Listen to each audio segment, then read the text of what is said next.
अस्सलाम वालेकुम नाज़रीन। पाकिस्तान में बल्दियाती निज़ाम को कई चैलेंजेस का सामना है जो एक ताकतवर महकमे के तौर पर उसकी तासीर में रुकावट है। कुछ वजूहात में शामिल हैं, तो आइए जानते हैं। सबसे पहली सियासी मुदाखलत। मकामी हुकूमतें अक्सर सूबाई और वफाकी हुकूमतों की सियासी मुदाखलत का शिकार होती हैं, जिससे उनकी खुदमुख्तारी महदूद होती है। उसके अलावा माली वसाइल की कमी।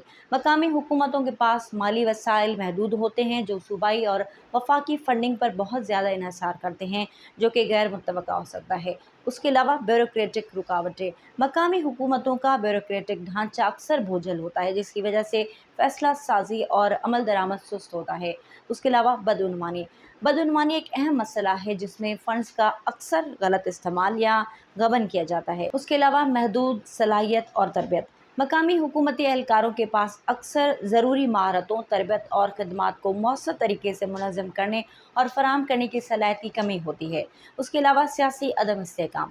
सियासी क़यादत और हुकूमतों में मुतवातिर तब्दीलियाँ मकामी हुकूमतों के इक़दामात के तसलसल और तासीर को मुतासर करती हैं। उसके अलावा मरकज़ियत। पाकिस्तान में एक तिहाई मरकज़ी निज़ाम है जिसमें ज़्यादातर ताकत और वसाइल वफाकी और सूबाई सतहों पर मरकूज़ है, जिससे मकामी हुकूमतें महदूद अख्तियारात के साथ रह जाती हैं।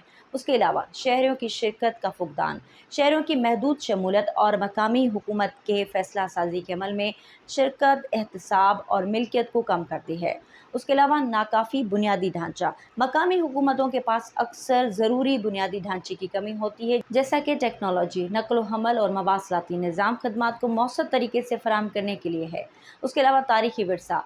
पाकिस्तान का मकामी हुकूमती निज़ाम कई दहाइयों की फ़ौजी हुक्मरानी, सियासी अदम इस्तेहकाम और मरकज़ी फ़ैसला साजी की वजह से कमज़ोर हो चुका है। पाकिस्तान में मकामी हुकूमतों को बाअख्तियार बनाने और उन्हें मौसर तरीके से खदमात फराहम करने और अपनी कम्यूनिटीज़ की तरक्की के काबिल बनाने के लिए इन चैलेंजेस से निपटना बहुत ज़रूरी है।